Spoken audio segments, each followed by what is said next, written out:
Welcome to Almost Here, Round the Corner Future Technology podcast with Richard Jacobs. Future technologies poised to transform our lives for better or worse are the focus of this podcast. Almost here means these technologies are now here and starting to be used, or just around the corner, from Bitcoin to artificial intelligence, 3D printing, blockchain, virtual reality, and more. Hello, this is Richard Jacobs with the Future Tech Podcast. My guest is Scott Eaton. He's the CEO of a company called Algomi. It's Algomi, and that's the website, algomi.com. Scott, thanks for coming. How are you doing today? I'm very well, Richard. Thank you for having me. Yeah, tell me a little bit about Algomi. What's the premise of the company? Well, so Algomi is a software company that provides technology to financial markets to improve really buy-side workflow and liquidity by data aggregation, pre-trade information analysis, and execution facilitation. So through our understanding of financial markets and experience of workflow development, we collaborate with our clients and third-party providers to create that facilitate market function. Additionally, the company acts as a utility, bringing infrastructure to some of the world's largest fixed income participants to help them turn complex data into actionable knowledge. So we enable investors and liquidity providers to trade with increased speed, greater efficiency, and hopefully at lower cost. So we view ourselves as a market-neutral system provider using our expertise in technology facilitation to improve liquidity and efficiency in the market. We were founded in 2012. We're headquartered in London, but we have offices in New York and Hong Kong. And I would argue that one of our big strengths is that we have investment from some of the biggest players in the market, so AllianceBernstein, Euroclear, Euronext, and S&P Global. So that's the brief synopsis of who we are and what we do. All right. Well, yeah, I heard a bunch of things that you say you do. What about some specifics? So if I'm an individual trader, or is this more for like institutional trading houses? What specific use cases do I use your software for? Sure.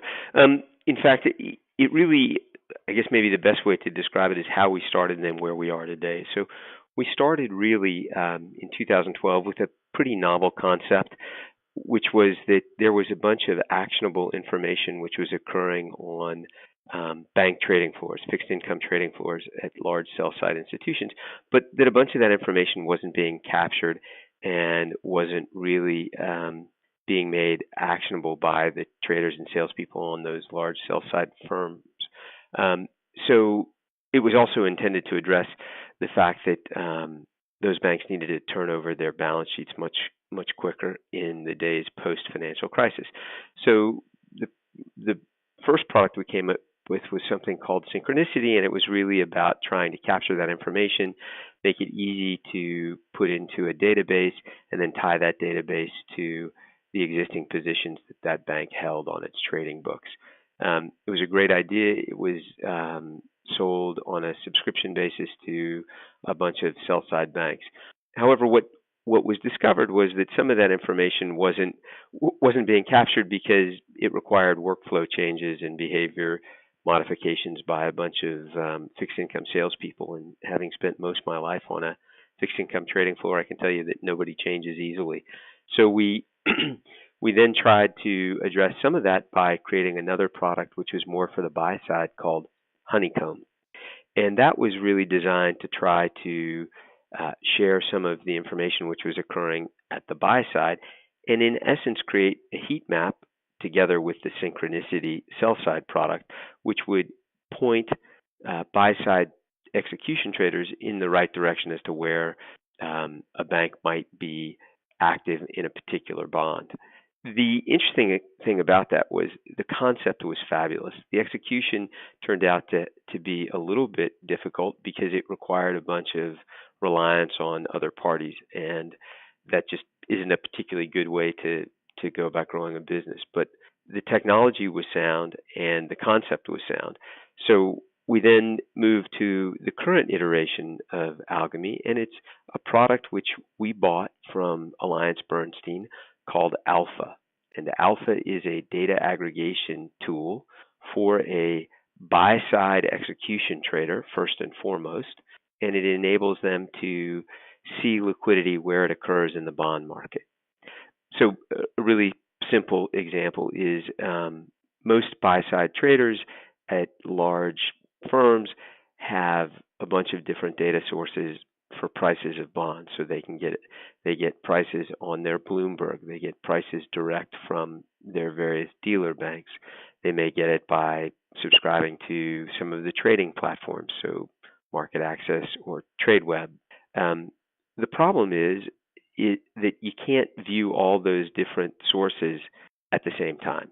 So our tool, Algomi Alpha, effectively captures all that information in real time, cleans it, and makes it searchable and able to visualize for the buy-side trader.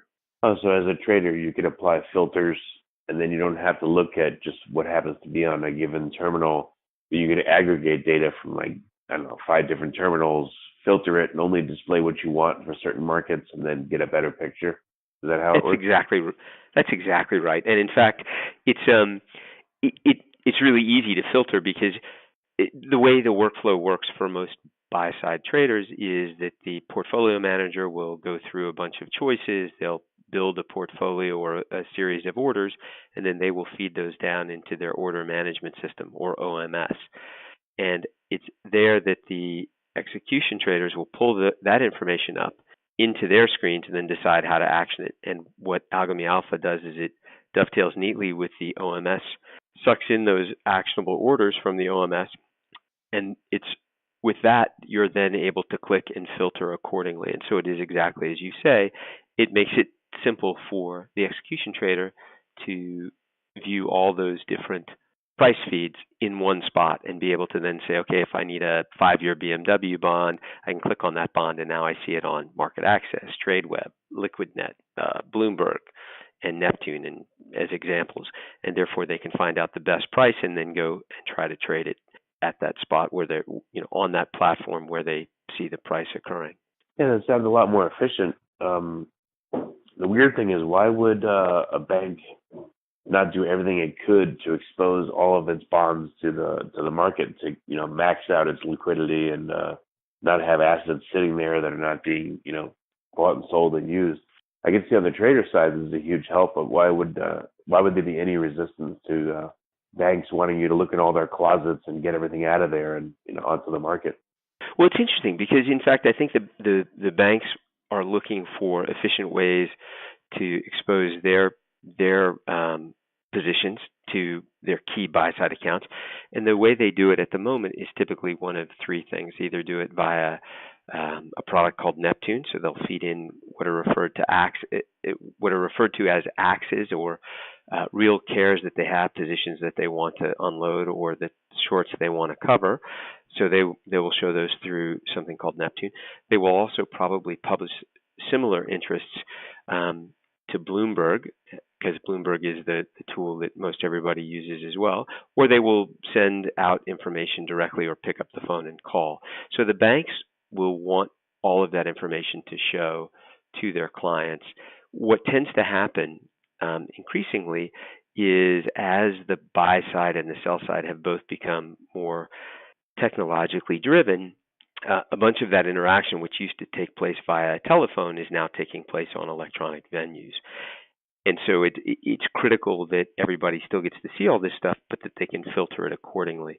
So what we find is that, in fact, both the banks who are servicing those large asset managers, but increasingly the electronic trading platforms, also want all that information to appear in a way which makes it as easy as possible for that buy-side trader to interact with that data and to interact then with his ultimate liquidity provider. Are there assets, bonds, or other things that banks don't want to appear on all the markets, that they don't want your tool to be able to access? I mean, are people, does the law allow for certain trades to be hidden or only exist on certain markets?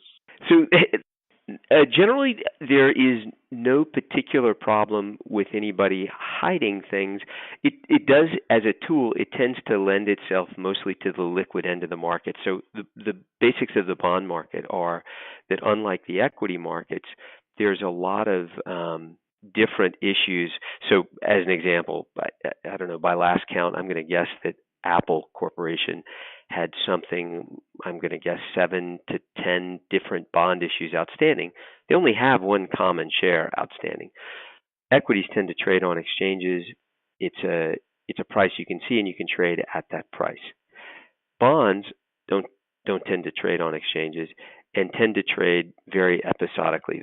They trade most notably in the first 10 days after issuance, and then typically they go into buy side accounts and just stay there until maturity, unless of course there's either another issue by that same corporation, so then existing holders will trade out of the old and into the new perhaps, or if there's credit specific information on those bonds that comes into the market. So an example would be when VW had the emissions crisis. When that was exposed, there was a lot of trading in legacy VW bonds. So if I think about the fixed income market, the bonds that lend themselves most to our alpha product are those at the more liquid end of the market, those that trade with some degree of frequency. They may be the underlying inputs into ETFs, so fixed income exchange traded funds. Oftentimes will have these bonds as their underlying bonds. It may be that these bonds appear in some sort of index. So again, passive investment would lead them to be traded often and rebalanced in portfolios fairly regularly. So those are the ones that tend to lend themselves. The ones that don't tend to be bonds which are illiquid and trade very infrequently, and those this probably works because again, Neptune or Bloomberg, which are the other means by which people will get information out to the buy side, can be the channel through which these flow. It's just a matter of whether or not then the buy side trader is actually looking for these, but it would all flow into their alpha screens. Yeah, that's weird. I didn't know that bonds tend to sit there once they've been initially traded. Do you think it's a good thing to increase liquidity in bonds, or can you not force traders to want them and want to trade them more actively? Well, it's interesting. I think it's the key is actually we want liquidity in the bond market. So we want buyers and sellers to be able to find themselves with some ease. And the reason being is because when you can't find the other side of a trade, the only way you induce a trade to occur then is you scramble around and you have to change your price, and so that's ultimately detrimental to the underlying investor. So as an example, if you have a bond fund exposure in your 401k or in your retirement accounts, that asset manager that's managing that bond fund on your behalf, he's better served and you're better served ultimately as the end investor by having that liquidity easily sourced, because then the price that a bond is traded at, either as a buyer or a seller, is closer to a mid price. So there's no extreme swing in the price. And so in that sense, I think we really want it. And what's interesting is there's been a lot of commentary in the bond markets, both in the United States and in Europe, as to how bond market liquidity has been impacted post-financial crisis. And much of the commentary has been that many participants see that that's been reduced, and part of that reduction in bond market liquidity has occurred because large banks, who were typically the liquidity provider, so they would either buy or sell and be the other side of the trade that the buy side account wants to execute, and then they would then match it off. They would warehouse those positions on their balance sheet, on a bank balance sheet, until they could find another buy side account to take them out. Those banks have been constrained by regulation and cost in their capital positions and can no longer trade readily. So what we hope Algomi Alpha does, and we think that we're correct, is that it makes it easier to find that liquidity, therefore it benefits both buyer and seller to execute their trades closer to mid. Yeah, that's kind of strange. I never knew that. Since you said bonds are not on exchanges, are they bought only by institutions, or can individuals buy them? Or is that not your market? No. They can.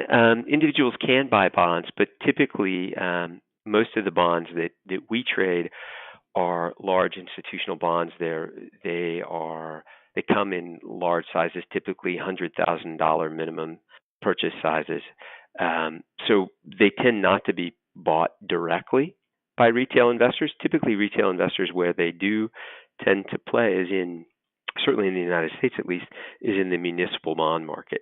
And that's also a market which we cover. We are building feeds to electronic venues for municipal bond trading, which is the Muni Center and Bond Point.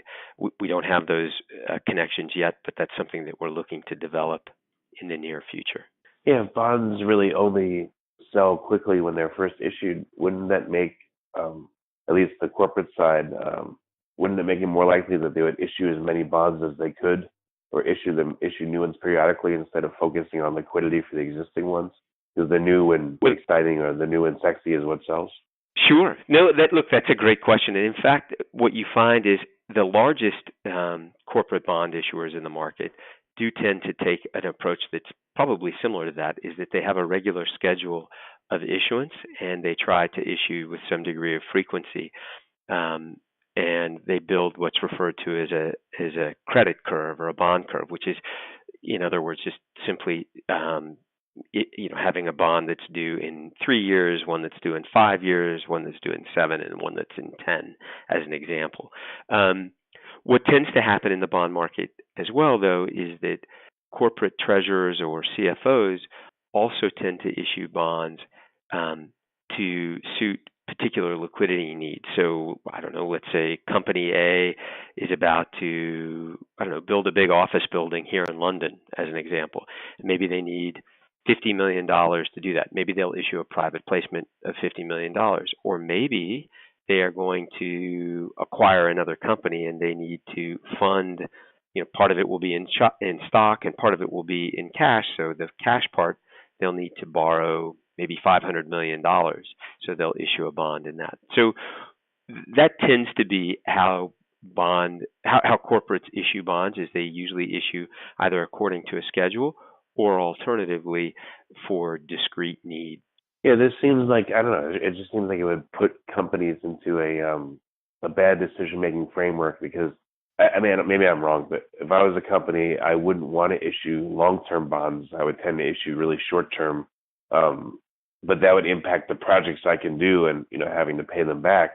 But I want that liquidity. I want that attention from the market. So if I issue a lot of short-term stuff, then I have to go issue more stuff to cover the old stuff. And it seems like it would tend to make me increase my corporate debt unnecessarily. I'd go hunting for projects just for the sake of activity. Maybe this is all wrong, but no. Look, you paint an interesting picture. What tends to happen is that there is a need for corporate treasurers and investor relations people to stay in front of the market so they can issue at those points in time when they need things. One of the questions is always, if you don't issue what you need today. So let's just say, rather than borrow $500 million, you borrow $100 million today, and you're going to come back in 6 months or a year and borrow another and another and another. The risk is that at that point in time that you come to borrow, circumstances change and the liquidity isn't there. So maybe there isn't investor interest, or alternatively, the yield curve has shifted, and so your borrowing cost goes up. So those are the alternate factors that go into making those decisions by corporate treasurers, or some of the decisions that go into impacting them. Yeah, I would think this would be kind of like the mortgage market. If the yield curve shifts, why wouldn't a company want to go out and issue bonds at a lower coupon rate to take advantage of that and call back in the ones at the higher rate? Or it just seems odd to me. I thought that the market would be a lot more active for bonds. Well, and it is in the new issue space, and in fact, a lot of what you just described definitely occurs. So, one would argue that we have been in a bond bull market for the last 30 years, as nominal interest rates have come down from, in the United States at least, the mid to high teens in the late 70s down to very, very low, and have only just started to slowly begin to creep up with a little help from the Federal Reserve. So indeed, you've had a bunch of refinancings. You've had a huge splash of debt come onto the market. And in fact, the last 7 to 10 years, with quantitative easing and the policies both in the United States and in Europe, actually probably around the globe, you've seen an increase in private debt and government debt, largely reflective of those low interest rates. So you're absolutely right. So what is there a large effect that you think that the extra liquidity you're providing access to will have on the markets? Like what do you think is going to be the large net effect of what you're doing? So the the hoped impact is that what we do over time is two things. Number one, we drive down cost of transaction, so the frictional cost to trade, and that's important because if you think about what's happened between banks and asset managers, banks have been squeezed by price constraints pretty heavily over the last 10 years. And over the last probably 2 to 3 years, that wave towards cost constraint has impacted the buy side pretty heavily. And as an overlay to all of that, technology has begun to play a bigger part. So what do we really hope? We hope that we can facilitate more efficient and better execution by the buy side trader with less hassle, really. And that would be the key. I think the other thing is the product creates a big data lake on behalf of the buy side. So they take all these price feeds, and for the first time ever, they have a large structured data set that they can then interrogate for better trading decisions. And I think as we move forward in time, that will become increasingly important in order to create various metrics that will help those execution traders decide when to trade or how to trade with the least negative impact for their portfolios.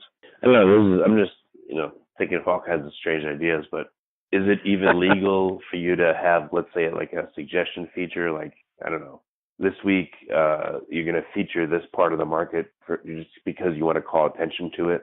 Are you able to do that, or is it just purely like, I submit a query and the information comes up and you don't push anything to me on the terminal? We don't, but what's interesting is some of the other things that we think about, and in fact, others in the market are thinking about as well. But so if I'm sitting there and I'm trading a bond, and we'll just take a 5-year auto, let's call it a BMW bond, and I can't find it, or alternatively, there are other bonds which perhaps offer greater yield, so better value, same rating, same industry, but better value. What the software should begin to do is be able to see what you have traded in the past, so through your own records, having those plugged into your Algomi Alpha terminal, plus the liquidity information that the client captures from the market. We should be able to then develop tools which help suggest other bonds that you could buy instead of that 5-year BMW. Maybe it's a 4 3/4 year Chrysler bond, as an example, or something, right? You could imagine a bunch of different parameters, but something that's close to what you had thought you were going to action, but might offer better value or greater liquidity in case you need to, exit the position in 10 days' time because you're going to get an outflow. So any of those things. So as I begin to think about where the market's going, we are looking at helping others to develop momentum indicators so we can push, you should trade bond A over bond B at the moment, or alternatively, instead of buying bond B, you should buy bond C, or maybe you should consider C, D, and E. So all of these things become possible once you have that data lake and that front end screen to help you see the market.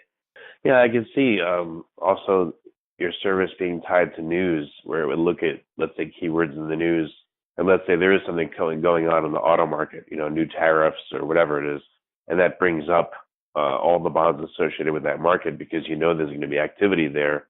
Or maybe there would be an opportunity seeker function where you see activity, extra activity in a certain sector, and it brings up those markets and alerts the trader, hey, there's a lot going on for some reason in this market. Take a look at the bond market and see what's going on. Absolutely. In fact, I think those are great ideas because, in fact, what I think you will find, some firms operate differently than others, but there are plenty of execution desks at large global asset managers that are across assets. So very hard for an execution trader who has to execute, hundreds of trades over the course of a day to have good sense of always of exactly what's going on in all the markets, all the products he applies. So you're right. If you had something which scrubbed a news feed that then picked up certain words, you could exactly do as you say, gee, there's activity in this segment. Or maybe momentum indicators. You pick up the trace feed, which is the FINRA feed in the United States that shows the price of bonds that have traded in the market, and you could pick those up. Or in Europe, we have something called APAs that do the same. And so you're right. I think that's exactly where the world heads. And too, if you have a pretty extensive portfolio, I would think you'd want a function that watches those markets. Let's say again, you hold a lot of, I don't know, like you said, the auto market. Let's say you hold a lot of bonds in that market. You'd want to watch the news and see if there's any changes. You might have to change your portfolio, buy extra, sell, readjust, that kind of thing. So I'm seeing how this would be very important to use.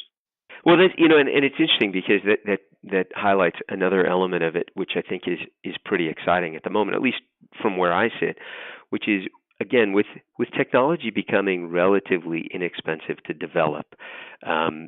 And I say relatively because, of course, it's looking back over 20 years, but you see application for some of these products beyond just the execution trader, where it was originally developed for and by, and now it moves up into the portfolio manager, because they need to be able to see where the liquidity is in order to build a portfolio that's actionable, or that will help them monitor the markets exactly as you've described.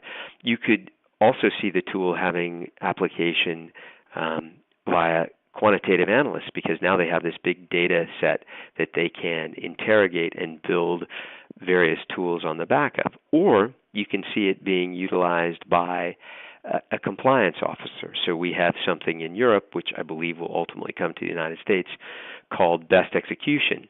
And best execution regulations require the execution trader to show that he's gotten the best possible price for the end investor. In order to be able to do that, you kind of need to show the context in which that trader has traded. That can be done and then replayed any point in time for a compliance officer. So if the compliance officer questions, Trader Jones has executed a bond trade. Well, now the compliance officer doesn't have to take Trader Jones's word for it, and the screen printout of the 3 quotes he got on Bloomberg. He can in fact take a snapshot of what was playing through the Algomi Alpha terminal and see all the liquidity which was available in that bond, for 3 minutes, 5 minutes prior, all the news feeds, everything else. So again, the tool has tremendous application beyond its originally designed purpose, and I think that's pretty fun. Yeah, all right, interesting. A couple more questions. So have you looked at the data that Algomi has been aggregating? Do you see anything that other people don't see because you have access to all this market data across many markets? So actually, you hit on a really interesting thing for us, because it turns out to be very sensitive to both the data providers but also our clients. So one of the things that's important is that we don't actually see the data. So what do we really do? We create a piece of visualization software, and we've created a bunch of data scrubbers. So because we understand how the data comes in, and we've then normalized those feed points, and how, Bloomberg, or alternatively how Neptune or any of the other data feeds, how they structure or call the various bits of the data, we then normalize that, and then it feeds in. So we deploy a bit of software to the cloud, and the client then just gets their data vendors to plug into the back of that particular instance of the cloud, and we don't see the data. The data remains a supply and demand issue between the ultimate client of ours, which is the buy side, and the buy side's relationship with that data vendor. And it's important because if we did see it, I think people would be very concerned. So some of the vendors would be concerned that we might step in and somehow disintermediate their relationship. So the trading relationship of market access, for example, which is a big credit trading, electronic trading venue, might be upset if I were able to see and use their price information. So I'm not able to, but the end client is, and it's just as if that relationship stands still. So we actually don't see the data. It makes sense. I guess it's probably for legal and for trust issues, or at least for trust Exactly. issues. So that makes sense. Okay. Huh. Exactly. So what's in the pipeline for the next year or so? What's new that's coming that you're working on? So I think one of the other really exciting things that we're working on, so we continually address new data feeds within Alpha, so other electronic trading venues, trying to connect them. So that's one, and that will continue to be a focus for us. I think the other really exciting thing that we're working on is we're working on custody data, and custody data is pretty exciting for us. So we have as a shareholder, as I mentioned, Euroclear, which is the largest custodian here in Europe, and together with Bank of New York Mellon and HSBC, arguably three of the largest custodians in their respective geographies, we are exploring how to help them monetize their custody data in a way which is not intrusive to the end holder of the asset. So typically what happens is a pension fund will instruct a custodian to hold assets on their behalf, and then they will instruct an asset manager to manage those assets. So in an example, let's call it AllianceBernstein manages assets on behalf of the New Jersey Public Employee Retirement Fund. Those assets are likely to be held in custody by someone like Bank of New York Mellon, or if they are Euro bonds, Euroclear, or if maybe there's some Asian bonds in there, maybe it's HSBC. As we discussed earlier in the conversation, oftentimes bonds will trade initially at the front end of their existence, and then they'll go away into a portfolio and stay there until maturity. And what we're hoping to do is create an ability to search the database, the custody database, by a buy-side account. So let's just say, again, AllianceBernstein says, I want a 5-year auto bond, but I don't want these three things. And so they search the database comes back, and it says, okay, there are 5 holders of this particular bond you're looking for, and they're located at these custodians. Again, that information stays anonymous at that point in time, but then in this example, AllianceBernstein could initiate an inquiry to one of those holders saying, gee, I'd like to buy those bonds at a price of, 101.5.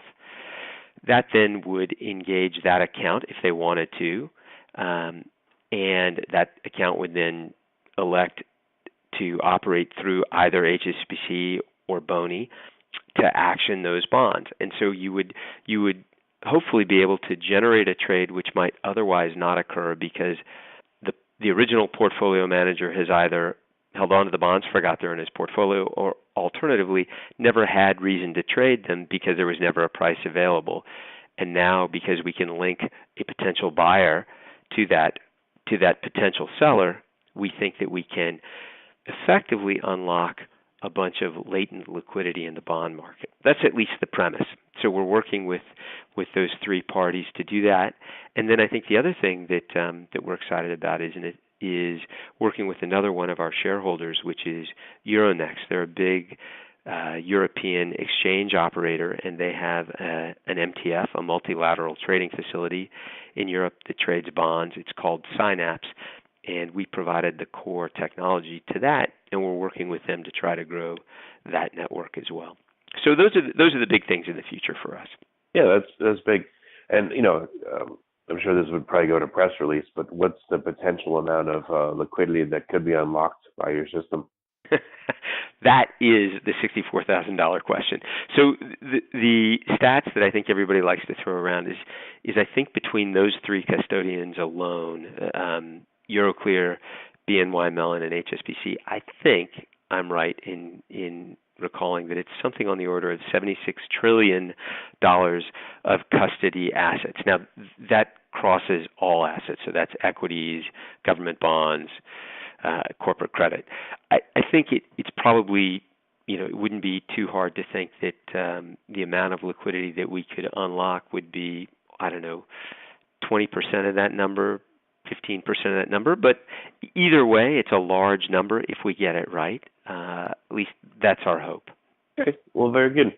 Yeah, I mean, the tool sounds really great. It sounds really interesting, and I think it'll be of interest to listeners. So what's the best way for people or institutions to get in contact if they have questions? I believe there is a contact page on our website, so feel free to go there and request a demonstration of the product. Okay, so it's algomi.com, algomi.com, right? That's correct. Okay. Well, Scott, thanks for coming on the podcast. I really appreciate it. It's been interesting. Well, Richard, thank you for having me. It was a lot of fun. You have been listening to Almost Here, Around the Corner Future Technology podcast with Richard Jacobs. Subscribe to this podcast, post a review to discover more future technologies that are poised to transform our lives for better or worse, such as Bitcoin, artificial intelligence, 3D printing, blockchain, virtual reality, and more.